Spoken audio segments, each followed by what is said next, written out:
আসসালামু আলাইকুম রহমতুল্লাহ, আলহামদুলিল্লাহ, ওসসালাতু ওয়াসসালামু আলা রাসূলিল্লাহ, আম্মা বাদ। সম্মানিত ভিউয়ার্স, আজকে আমরা আলোচনা করব তারাবি নামাজের সময় সম্পর্কে, অর্থাৎ কোন সময় তারাবি নামাজ পড়া যায় সে সম্পর্কে। পবিত্র কোরআনে আল্লাহ ইরশাদ করেছেন, ইন্নাস সালাতা কানাত আলাল মুমিনিনা কিতাবাম মাওকুতা, অর্থাৎ প্রত্যেক নামাজের একটা সুনির্দিষ্ট সময় রয়েছে। এক ওয়াক্তের নামাজ অন্য ওয়াক্তে ইচ্ছে করে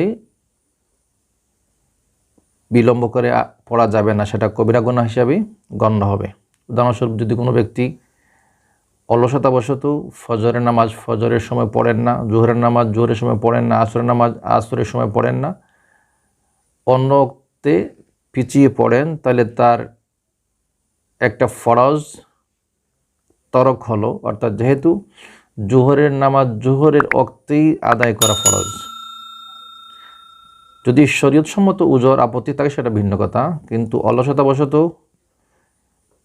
বিনা কারণে একটা ওয়াক্তের নামাজ পিছিয়ে অন্য ওয়াক্তে আদায় করা যাবে না। সেটা যদিও বা তিনি উদাহরণস্বরূপ জোহরের নামাজ আসরের সময় পড়েন, তাইলে ওই ওয়াক্তে আদায় না করার কারণে তার একটা কবিরা গুনাহ সংঘটিত হবে। আর তিনি যদি নাই পড়েন, তাহলে তো নামাজ তরক করার কারণে আরও বড় গুনাহগার হবেন। যেহেতু হাদিসে বলা আছে, মান তারাকা সালাতা মুতাআম্মিদান ফাকাদ কাফার, অর্থাৎ আল্লাহ রাসূল বলেছেন, যে ব্যক্তি ইচ্ছা করে নামাজ ছেড়ে দিল সে যেন কুফরির কাছাকাছি পৌঁছে গেল। তো তারাবির নামাজের সময় কখন? তারাবির নামাজের সময় হচ্ছে ঈশার নামাজ আদায়ের পরে। এশার নামাজের একটা ওয়াক্ত আছে, আমরা জানি, সেটা তো আর বলতে হবে না। এশার নামাজ যখন একজন ব্যক্তি, উদাহরণস্বরূপ সে যদি রাত 8টায় আদায় করে, তাহলে আদায়ের পর থেকেই ফজরের পূর্ব পর্যন্ত যে কোনো এক সময় সে তারাবির নামাজ পড়তে পারে।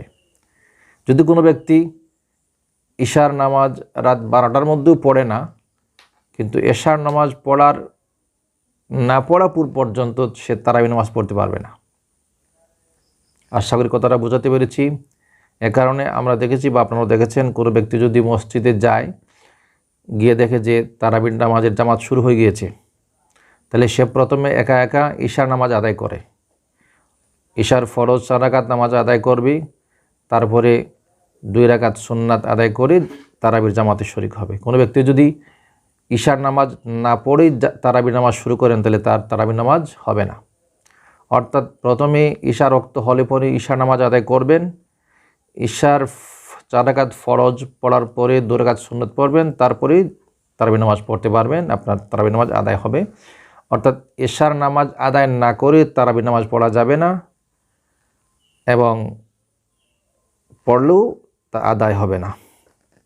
এ সম্পর্কে বাহরে শরীয়ত কিতাবের 3য় খণ্ড 4th খণ্ড 33 পৃষ্ঠা বলেছেন যে, ইসকা ওয়াক্ত फर्ज ऐशा के बाद से तुले फजर तक है, वितिर से पहले भी हो सकती है। अर्थात वितिर नामाजेर आगे तिनी ताराबी पढ़े निते पारबेन, और बाद भी वितिर नमाज पढ़ार परेও तिनी ताराबी नमाज पढ़ते पारबेन। तो अगर कुछ रकातें इसके बाकी रह गई कि इमाम वितिर को खड़ा हो गया, तो इमाम के साथ वितिर पढ़ ले, फिर बाकी अदा कर ले। বলছেন, যদি কোনো ব্যক্তি দেখেন যে তারাবির নামাজ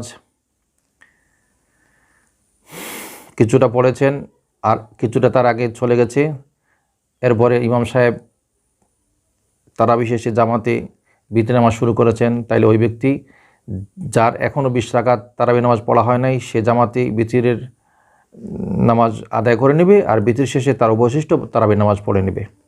সম্মানিত ভিউয়ার্স, এই বিষয়টি আমাদের ভালো করে খেয়াল রাখতে হবে যে তারাবির নামাজ এশার নামাজ না পড়া যাবে না, পড়লেও আদায় হবে না।